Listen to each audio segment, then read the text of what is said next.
Okay guys, so this is a lounging on the porch part 2 of my watering video, and I missed a couple points that I should have talked about in that first video there, and they're nothing major. But so I talked about watering say every 3 days in this really hot heat. So okay, well, how much do you water? Well, there's all kinds of myths out there. There's all kinds of strategies on how much to water. So palms and pots are different than watering, obviously, palms or trees or plants in the ground.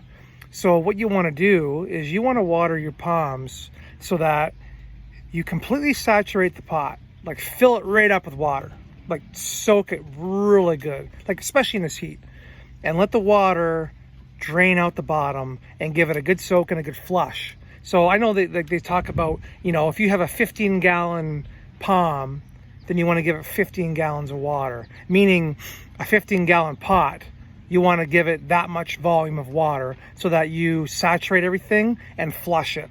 7-gallon pot, 7 gallons pot of water.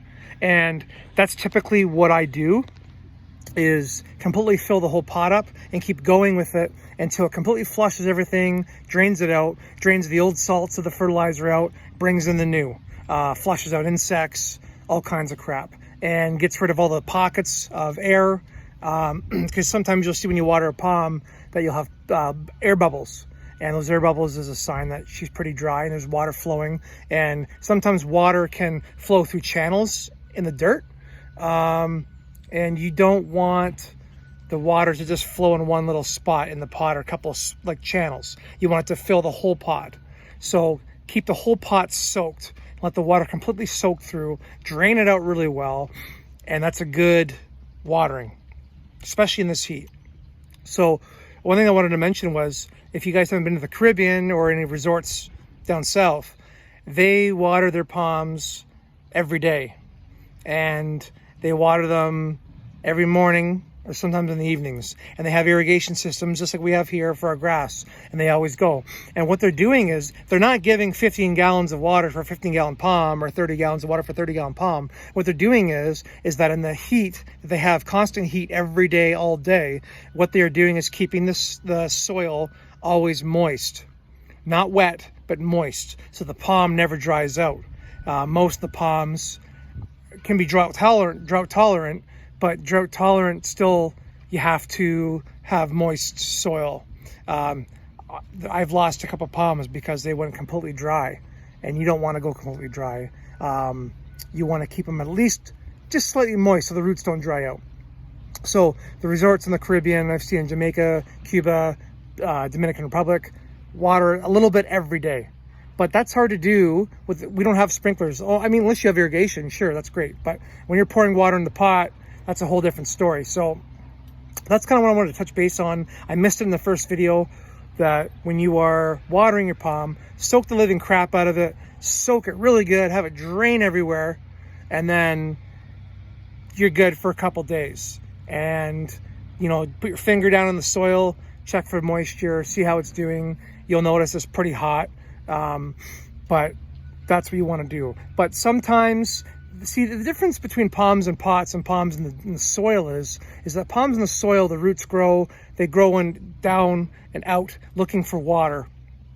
Palms and pots are a completely different thing. They're all combined in one small area. So that's why palms and pots can stay too wet and get root rot, whereas palms in the ground, because the roots move out, the soil keeps going forever, the water disperses, and they don't get root rot on the ground typically. So I hope that was kind of helpful for a second part of watering your palms. I could have done a video of how to water, but I figured, like, you guys know, fill the pot up, soak the crap out of it. I don't have to show you how to water. There's a couple of videos online of guys watering palms and pots, and you can see how to do it. I don't have to show you that, but I just wanted you to know that, you know, keep them moist, keep them wet in the hot weather, the hot air, especially here in Southern Ontario. Like, they say this is humid weather. Oh, it's hot and humid. It's 36 degrees Celsius. Yeah, okay, it's 36 degrees Celsius, but it's 40% humidity. That's not humid. like, okay, I've been to the desert, I've been to Arizona like 13 times, in Vegas and all that. It's like 7% humidity. That's dry. And I get it. 40% humidity is humid for Arizona, but it's not humid for palms. Humidity for palms is like 65% to like, 100%, which we only get here at night. So when we have this hot breeze and air movement, it's really making the palms disperse water through the leaves quickly, which is good because you don't want your pots to stay saturated either. You want to get that water movement so you can water again. That's the best thing you can do, is get the pot dry out a little bit, water, pot dry out, water, get the pot dry out, water. You don't want it to just stay soggy wet. That's how you're going to get root rot and kill your palms, especially some of these sensitive guys. So, there's only a couple palms that I have that are pretty tolerant of wet soil, like foxtails, woody Yetias. What else do I got that's pretty tolerant? But I would say, yeah, foxtails has been one of the best ones I've had for being tolerant of moisture, which is amazing. That's why I've actually sold a ton of them, guys. And I also have I have 6 foxtails right now in the foxtail nursery that'll be available for next year if you guys want some. Okay, so and if you guys have any need, give me a text or a message. If you guys are going to want some more foxtails next year grown by myself, I will order more from Rare Palm Seeds and get the ball rolling. They take typically a year before they're in good seedling range to sell. And it's quite a bit of hydro and work to get them growing to that point. So let me know. And if there's any palms out there, I did this video a year ago where I said to you guys, is there any rare palms out there, or any species you want me to grow that I don't have? Let me know and I'll grow them. And if you want to buy them or whatever, or we can do a giveaway, we'll do a giveaway. So let me know. Okay. So anyway, you guys have a fucking great, awesome day. Drink some beers, enjoy the heat, and we'll talk to you later. Okay, bye.